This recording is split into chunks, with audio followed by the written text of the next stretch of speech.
Good afternoon. Welcome back to Carrie Moody. So, today I'm just doing this quick video to go over the 13 arrest warrants for the five suspects in the Veronica Butler and Jilian Kelley case. I had noticed that there was quite a bit of confusion in the Facebook groups and comments online. And so, hopefully, this video will be quick and concise and clear and help us all to understand what each warrant contained. So let's get started. Hopefully, this won't take too long, and I hope you come out with a much better clarity on what these warrants are about.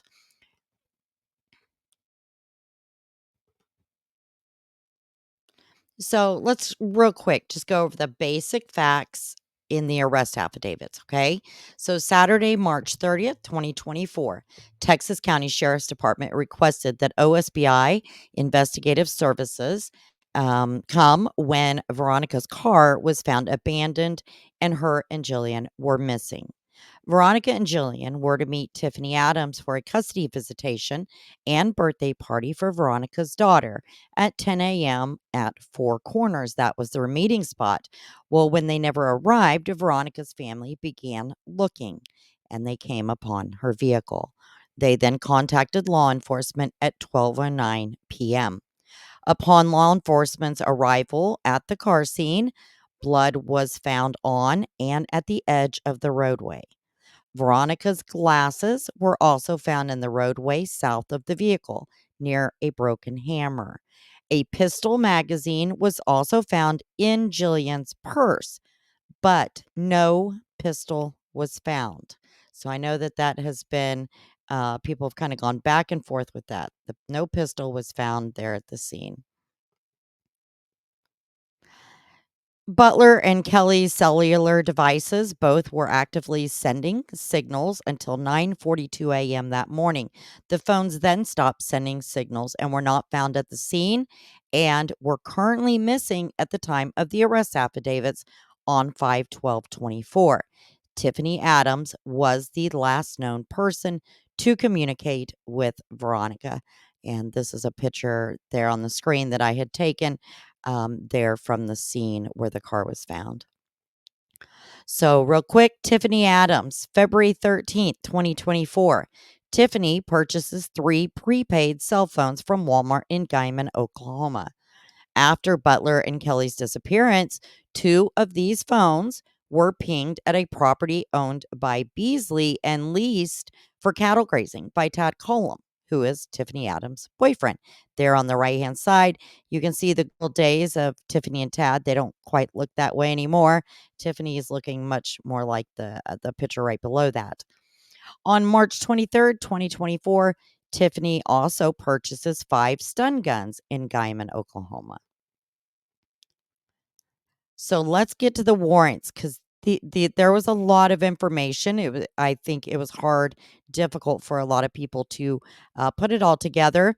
Tara and I, when we did our live the other evening, we had just got those documents that afternoon, so we had not had the time to go through them detailed like I was able to in the last couple days.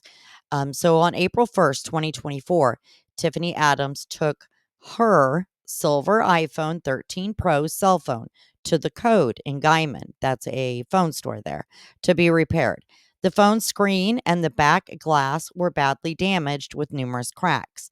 Tiffany told the store that the phone had been run over by a vehicle on gravel. The Code notified OSBI of the phone and repairs requested.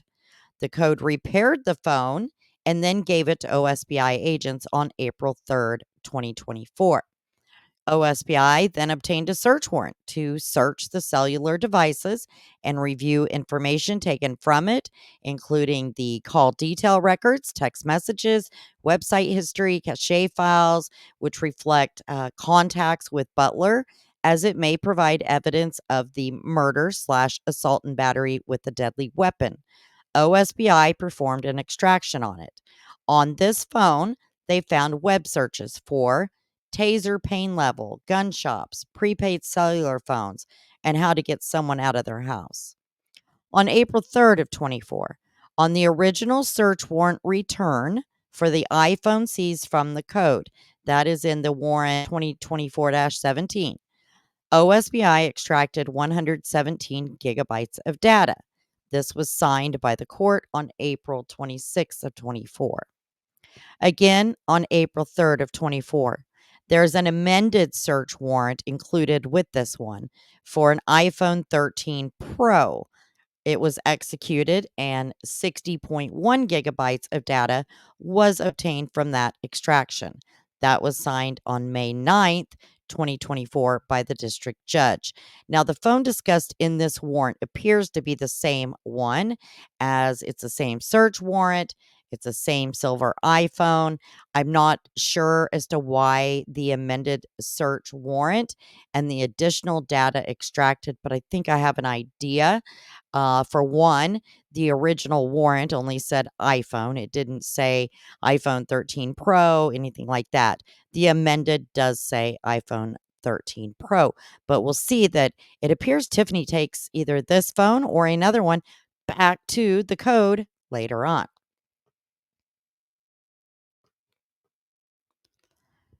So the phone was returned. After OSBI did the phone extraction on April 3rd, 24, they then returned the phone back to the code. And the following day, April 4th, the owner of that business returned the cell phone back to Tiffany Adams. Then again on April 9th of 24, OSBI seized another silver iPhone 13 Pro. This time they give a serial number ending in 1740 from the code, and they extracted 100 gigabytes of data from it on April 10th of 24. Now again, I'm unsure if this was the same phone that she had taken in previously, or if she took in a different one on this date. That's not really clear. I do have a good feeling that it is the same silver iPhone Pro or iPhone 13 Pro. These are just pictures from the search warrants of the iPhone. Now, moving right along, 1991 Chevrolet 1500. It's a blue gray color. This truck belongs to Cole and Cora Twombly. This is also the truck that CW, the minor child, was asked to clean the interior of. A friend of hers also assisted and observed a stain on the carpet that he or she thought may be blood. Also, while in Carrick, Texas, interviewing CW and her brother, Cora and Cole arrived and tried to get access to them both. They were driving this truck at that time, the blue gray 91 Chevy 1500. This is search warrant 2024 13. Now, on April 13th of 24, Cole and Cora were arrested in rural Cimarron County, Texas, driving this pickup. It was secured by OSBI. It had also been seen March 30th, 24 at their residence, according to the probable cause. So in this warrant, they were looking for specifically Veronica and Jilian's cell phones, jewelry owned by either of the ladies, a Taurus handgun with a full magazine, one live round in the chamber, a cloth holster, a stun gun or stun guns that Tiffany had purchased, oil dry or kitty litter, biological/DNA evidence, digital photographs, special or spatial scans, and all other evidence of the crime of murder. On April 17th, 24, the following items were seized from this truck: digital photographs taken of the truck and the contents. There was also white and black iPhones and white cloth gloves found inside the vehicle. Now, there's been a lot of chatter. These were the burner phones or these were Veronica and Jillian's phones, but I think you're going to come to see I don't believe that those Veronica and Jillian's phones have been found. And if they have been, then definitely, show me the proof, correct me on that. But the way I'm reading this, they have not been found. Now we come to the stock trailer. The stock trailer's been a big thing. Why was it used? Well, I think that was to block the highway. But they were still looking for the previous items that I mentioned. That included the gun, both of Veronica and Jilian's cell phones. So on April 16th, Clint Twombly contacted OSBI and advised that there was a white hotshot 33-foot gooseneck trailer on his property that didn't belong to him, and he didn't even know where it came from. So that trailer was seized and a search warrant was executed on April 17th. Digital photographs of the trailer were taken, and um, photographs of the contents inside of it, outside of it, all of those were taken, as well as 8 swabs taken of BS1, 2, 3, and 4, which would be possible blood samples. So this was on 4/16 when Clint Twombly contacted OSBI to say, hey, I don't know whose gooseneck trailer this is, but it's sitting here on my property. So CW's phone. Keep in mind, CW is a minor we do not discuss, okay? This comes from Search Warrant 2024 15. CW and her father voluntarily provided her phone to OSBI during an interview on April 3rd, 24. The phone was provided to CW by her mother. It was also tracked by her mom. But that is why you see the father's name on that search warrant, as she is a minor. He was with her. Mom's in jail. So that search warrant return is dated April 8th, and they retrieved 206 gigabytes of data from that forensic examination. Moving right along, we get to the DNA buccal swabs. These first 4 are search warrants 2024-8 through -11. Known DNA cheek swabs were obtained from Tad, Tiffany, Cole, and Cora on April 17th, 24. These 4 were arrested on April 13th of 24, which was one day before Veronica and Jilian were found. Now we have another DNA buccal swab and photos warrant. That search warrant is 2024-7. That is a warrant to obtain buccal swabs and photos of Paul Grice, and it was requested on April 23rd, very late at night. I think it was like 11:23 p.m. maybe at night. The warrant was approved, however, it was not ever executed. Paul was arrested on 4/24/24, so he was arrested that very next day. That is possibly why that warrant was never executed, but it wasn't. So now we have Beasley's property, which is probably the biggest thing. A warrant was issued on April 13th. It was executed Beasley's property, and an excavation of a possible burial site was commenced. On April 14th of 24, the hole was excavated. The bodies of Butler and Kelley were located within. In the hole dug by law enforcement after the bodies were removed, personal items were located. But this is important. These items did not belong to Butler or Kelley. These items did not belong to Butler or Kelley.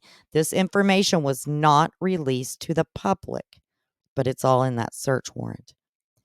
So a warrant was issued on 4/12/24, 4/13/24 for property that Tad Cullum leased for cattle grazing.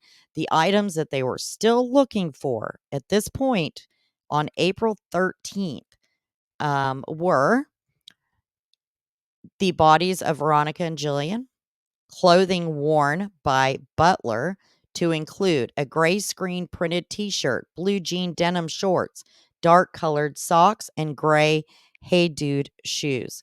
Clothing worn by Jilian Kelley, to include a long sleeve blue plaid shirt, a ring, a pink or red v-neck shirt, blue jean capri length pants, white low top shoes, cellular phones owned by both Jilian and Veronica, and Jillian's Taurus handgun was silver slide and black handle, loaded with a full magazine of hollow point ammunition, one live round in the chamber, and a cloth holster. They were also looking for stun guns, oil dryer kitty litter used for liquid absorption, as they had used that there at the car scene. Trace evidence, biological DNA evidence, digital photographs, spatial scans, and all other evidence for the crime of murder and assault and battery with a deadly weapon. So at the time that they searched this property, you guys, they were still looking for all of their clothing. They were still looking for Veronica and Jilian, obviously. But they were also still looking for Jillian's gun.